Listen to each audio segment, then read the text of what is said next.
BRS అధినేతకు మరోసారి power commission నోటీసులు ఇచ్చింది. కేసీఆర్ తో పాటు జగదీశ్వర్ రెడ్డి మరికొంతమందికి నోటీసులు ఇచ్చినట్లుగా తెలుస్తోంది. ఈ నెల 27 లోపు వివరణ ఇవ్వాలని నోటీసులో తెలిపింది పవర్ కమిషన్. ఇదే అంశానికి సంబంధించి మరింత సమాచారం మా ప్రతినిధి శేఖర్ అందిస్తారు. Shekhar, Karthik, power commission L Narasimha Reddy chief గా వ్యవహరిస్తా ఉన్నారు.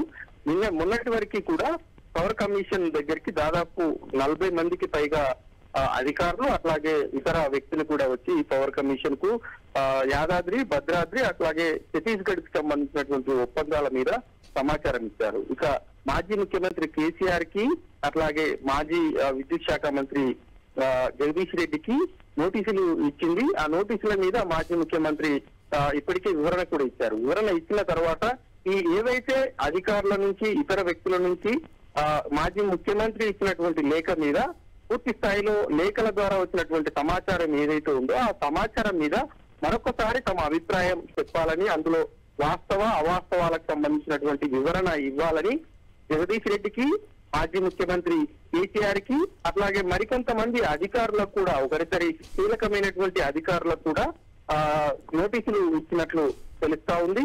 ఈ నెల 27వ తేదీలోపు తమ దగ్గర ఉన్నటువంటి సమాచారాన్ని, కమిషన్ కు వచ్చినటువంటి సమాచారం మీద తమ అభిప్రాయాలను తెలియజేయాలంటూ ఆ లేఖలో ఆదేశాలు కూడా జారీ చేసినట్లు తెలుస్తా ఉంది. మరి 27వ తేదీలోపు కేసీఆర్, మాజీ మంత్రి జగదీశ్వర్ రెడ్డి ఎలాంటి వివరణ ఇస్తారు అన్నది చూడాల్సి ఉంటుంది. ఒకవైపు కమిషన్ విచారణ జరుగుతుండగానే మరొక వైపు మాజీ ముఖ్యమంత్రి కేసీఆర్ కమిషన్ విచారణకు సంబంధించినటువంటి అంశం మీద హైకోర్టుకు వెళ్లారు. కమిషన్ విచారణ చేస్తున్నటువంటి తీరును తప్పుబడుతూ కమిషన్ ను రద్దు చేయాల్సిందిగా కూడా హైకోర్టులో రిట్ పిటిషన్ వేసినటువంటి పరిస్థితులు ఉన్నాయి. అది ఇప్పటికైతే కోర్టు స్వీకరించలేదు. మరి రేపు ఎల్లుండి స్వీకరిస్తుంది అన్నటువంటి అంశం కేసీఆర్ వర్గీయుల నుంచి వస్తున్నటువంటి నేపథ్యంలో కమిషన్ కు కేసీఆర్ రిప్లై ఇస్తారా లేదా అనేది ఒక సస్పెన్స్ అయితే, హైకోర్టు పిటిషన్ స్వీకరిస్తే ఏ రకంగా వాదనలు కొనసాగుతాయన్నది మరొక ఉత్కంఠ అయితే కొనసాగుతున్నటువంటి పరిస్థితులు అయితే